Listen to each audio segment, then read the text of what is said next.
Okay. All right. For some reason my microphone turned off. Apologize for that. I don't know what's going on today.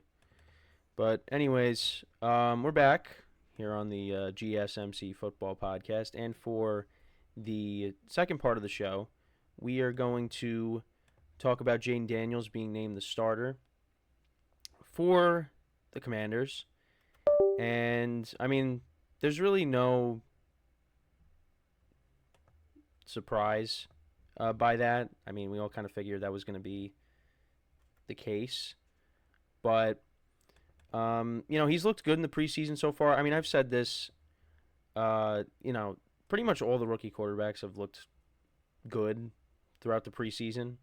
No one's really been lackluster. Everybody's kind of been making their plays, and there are people that are optimistic about the Commanders. That they really do think the Commanders are going to be.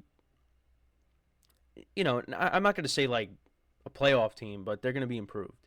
And I know when I did my schedule breakdown, I had them, I had, what did I have them winning 4 games, 3 or 4 games. But that's just because I really just, I don't know, none of the moves that they made, like bringing in Eckler and Zach Ertz, that didn't really move the needle for me. But, and also because their defense last year was not good. And I don't know if they did enough to improve that either. But we'll see. And I didn't really like the Dan Quinn hire either, just because of how things ended off in Dallas and how his tenure ended in Atlanta. Now, he did bring the Falcons to a Super Bowl. He did do that. And the Falcons, they did make the playoffs in 2016. Well, they got off to a good start in 2015, his first year. They started off, I think, what was it, 5-0? And then the Falcons ended up falling off. But they went to the Super Bowl his second year. They made the playoffs the following year, but then it was just a decline after that. And yeah, then he ended up, Dallas ended up picking him up. He ended up being the defensive coordinator for a few years, and not to say the defense was bad. The defense, they created turnovers, they wreaked havoc, and they were doing great. Especially when they get Micah Parsons, and then what ends up happening in the playoff game against the Packers happened. And that just doesn't sit right with me. So, I mean, again, it's one game, but I don't know. We'll see, though. Players like Dan Quinn a lot. So, I could be wrong. But I just was not a big fan of the Dan Quinn hire either for the Commanders. But we'll see. But yeah, Jayden Daniels has looked good. They made the announcement yesterday, again, which was expected. Now, they've been, hesitant about. They were hesitant about naming him the starter. They wanted to make sure that he looked like he was ready to play from day one. I mean, they obviously believe Jayden Daniels is the franchise quarterback, but they did bring in Marcus Mariota just in case he didn't seem like he was ready. But I think from the start, that pass he hit to, I think it was De'Ami Brown against the Jets, and then of course, the read option, the touchdown run. I think it was on a read option or quarterback draw, whichever one it was. They right away they're like, yeah, he's good, he's ready to go, and looked good in the second preseason game, and that was against the Dolphins. So yeah, they're like, yeah, let's start this kid right away, and hopefully for them changes the course of the franchise, because it's been a rough couple of years for the Commanders, and they just seem to always be going through different quarterbacks. I mean, they had Carson Wentz and Sam Howell and Case Keenum, and I mean, they had Kirk Cousins, but they were reluctant to give him a long-term extension, and he ended up going to the Vikings. And of course, back when RG3 was the quarterback, they thought he could have been the answer. And of course, his career kind of got derailed by injuries. Who else am I missing? I mean, there's a bunch of quarterbacks that they've gone through. Ryan Fitzpatrick, they brought in first season. Taylor Heineke was there. It's just they have gone through a ton of quarterbacks, and they're hoping that Jayden Daniels can provide stability there, and they can move forward. It's a new era in Washington. But yeah, the other day, so he went 10 of 12 for 78 yards, and he also had 13 yards on the ground. And yeah, he could be a very electrifying player in this league.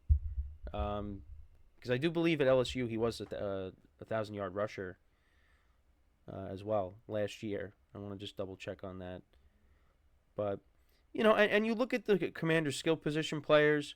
I mean, for Terry McLaurin, he's just hoping that, he has his quarterback finally because, he's been there since I think 2019.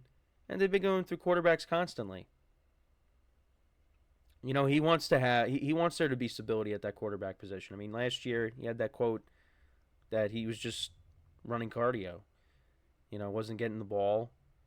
And I'm hoping for him that it works out because, he is a productive receiver.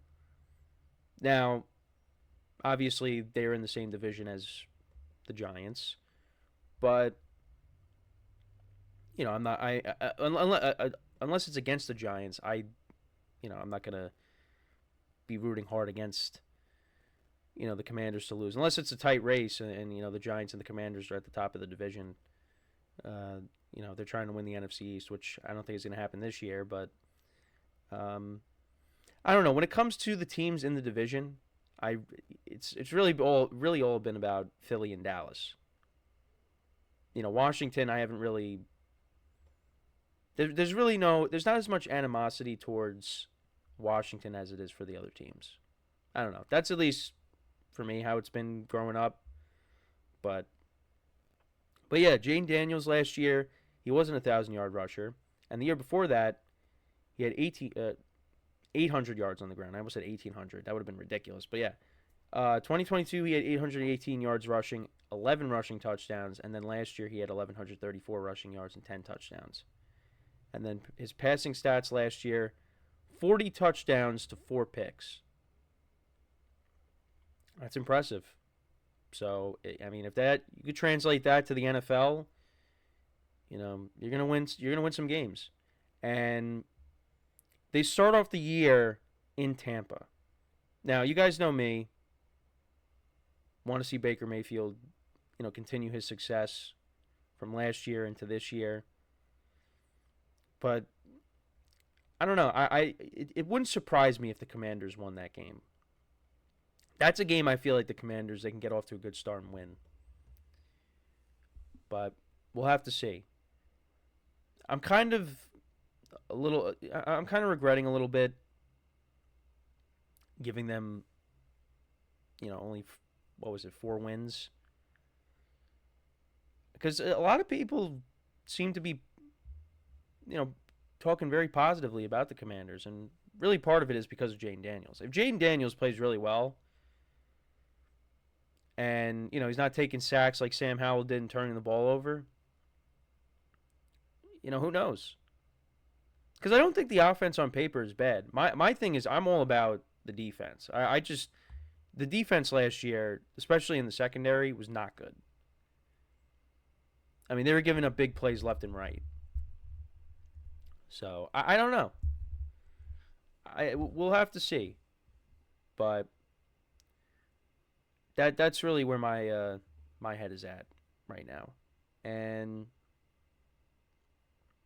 I think it'll be good that you have Mariota on the roster, that he can help out Jayden Daniels in case there's an issue. It's always nice when you have a veteran quarterback on the roster to help out the young guys. That's really what you want to have. I mean, obviously everything's not always going to be perfect. I mean, I think when you look at like the Chiefs and they drafted Patrick Mahomes, he sat for a year, and you had Alex Smith, who Obviously, he's not an all-time great, but was a solid NFL quarterback, and he won a lot of games. And you had Patrick Mahomes sit behind him for a year. Alex Smith went out and played really well in 2017, and then you handed it off to Mahomes, and look at what Mahomes has become.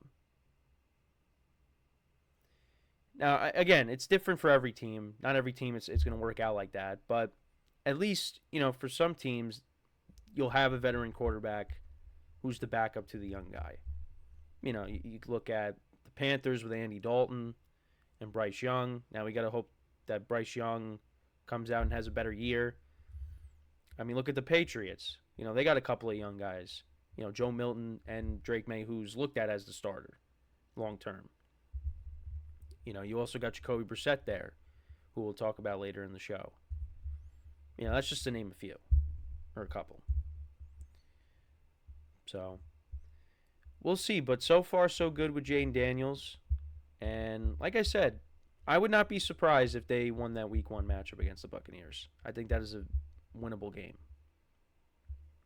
But only time will tell, like I always say. So, yeah, this segment here got off to a very weird start because even my microphone wasn't working. So I don't know what's going on. But anyways, before we go to break, just want to remind you guys again that if you want to tip or donate and get your comment recognized on the show, you can hit the super chat icon in the chat. It's a $ icon in the chat, and then I'll get your comment recognized. I will acknowledge it on the live broadcast, and it'll just make the show more lively between me and, of course, you guys, the viewers. We appreciate your viewership each and every day.